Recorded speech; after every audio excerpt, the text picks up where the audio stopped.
Assalamualaikum warahmatullahi wabarakatuh. Saya Reski Pratama dengan NIM 4213151014 dari jurusan Biologi Prodi Pendidikan IPA 2021B yang ingin mempresentasikan tentang kedudukan dan fungsi bahasa Indonesia untuk memenuhi tugas ujian tengah semester pelajaran bahasa Indonesia yang diampu oleh Ibu Salmah Nailovaria, SPD MPD.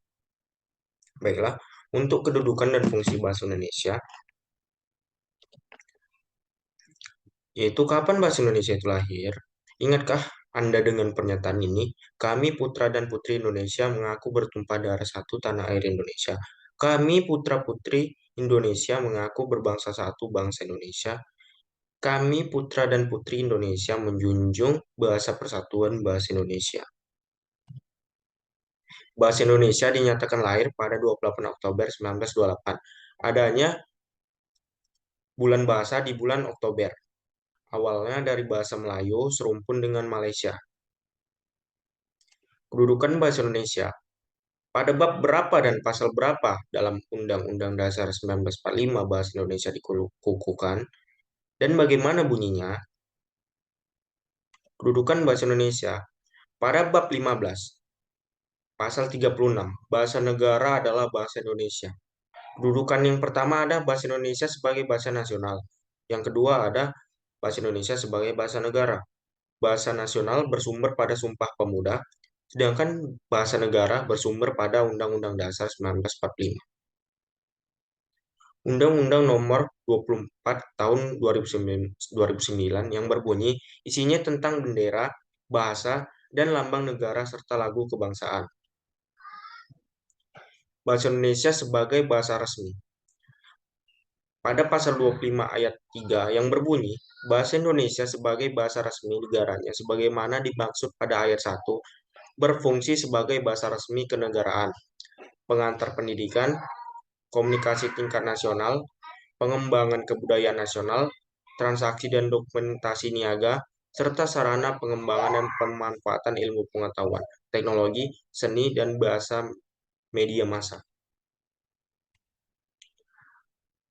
Pada pasal 31 ayat 1, bahasa Indonesia wajib digunakan dalam nota kesepahaman atau perjanjian yang melibatkan lembaga negara, instansi pemerintah Republik Indonesia, lembaga swasta Indonesia, atau perseorangan warga negara Indonesia.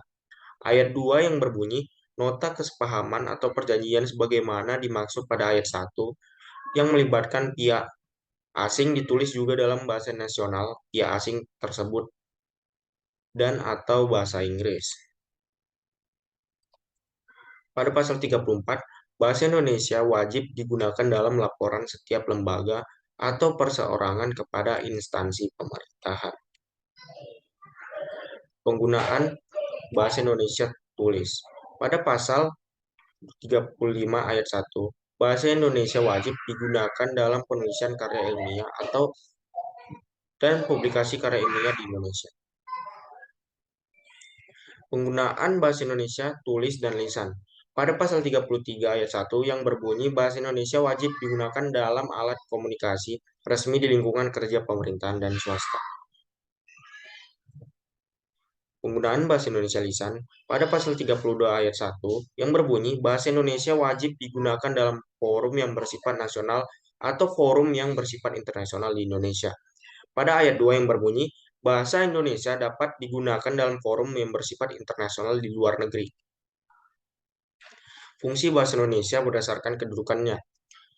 Bahasa Indonesia sebagai bahasa nasional berfungsi, yang pertama itu ada lambang kebanggaan nasional, yang kedua ada lambang identitas nasional, yang ketiga ada alat pemersatu berbagai masyarakat yang berbeda-beda, latar sosial, budaya, dan bahasa, yang keempat ada alat perhubungan antar budaya dan antar daerah. Bahasa Indonesia sebagai bahasa negara yang berfungsi yaitu satu, bahasa resmi kenegaraan, yang kedua ada bahasa pengantar di lembaga pendidikan, yang ketiga ada bahasa resmi dalam perhubungan tingkat nasional untuk pembangunan dan pemerintahan, yang keempat ada bahasa resmi dalam pengembangan kebudayaan nasional, ilmu pengetahuan, dan teknologi. Fungsi lain bahasa secara umum, yaitu fungsi umum bahasa adalah untuk alat komunikasi manusia. Ya, fungsi khusus adalah sesuai tujuan, fatik, konatif, enotif, emotif, kultural, politis, edukatif, mengatur diri, mengatur orang lain, interaksi, adaptasi, sosial, dan sebagainya. Ragam bahasa Indonesia. Ragam bahasa apa yang Anda tahu? Ragam bahasa Indonesia itu yaitu berdasarkan yang pertama ada waktu, yang kedua ada media, yang ketiga ada situasi, yang keempat ada bidang dan tema, yang kelima ada daerah. Berdasarkan waktu, ragam Indonesia yang pertama ada ragam Indonesia lama, yang kedua ada ragam Indonesia baru.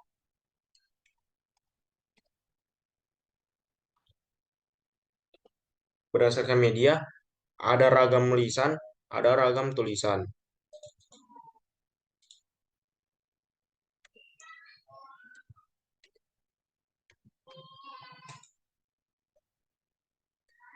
Beda ragam lisan dan tulisan. Yang pertama ada ragam lisan, perlu kehadiran lawan tutur. Yang kedua ada unsur gramatikal tidak lengkap. Yang ketiga ada terikat ruang dan waktu. Yang keempat ada dipengaruhi punktuasi, jeda, ritme suara. Sedangkan ragam tulis, yang pertama tidak perlu kehadiran lawan tutur. Yang kedua ada unsur gramatikal lengkap. Yang ketiga ada tidak terikat ruang dan waktu. Yang keempat ada dipengaruhi oleh tanda baca atau ejaan. Berdasarkan situasi, yang pertama ada ragam resmi atau formal atau ilmiah, yang kedua ada ragam tidak resmi, informal atau kasual, yang ketiga ada ragam akrab atau intim, yang keempat ada ragam konsultatif.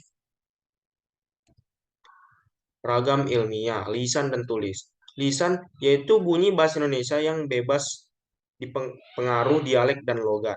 Sedangkan tulis, yang pertama ada digunakan untuk keperluan ilmiah atau akademik, yang kedua ada diatur oleh aturan ilmiah atau ejaan, diksi kalimat, tata tulis baku.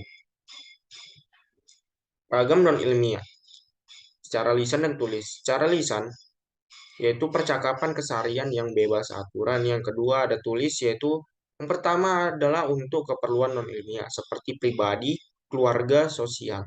Yang kedua ada tidak ada aturan ilmiah yang mengikat.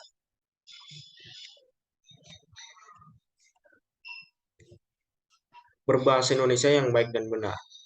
Yang baik yaitu nilai rasa tepat sesuai konteks situasi pemakaian. Yang benar adalah untuk menerapkan kaidah dan konsisten. Baiklah, terima kasih. Sekian dari saya, Rizky Pratama. Wassalamualaikum warahmatullahi wabarakatuh.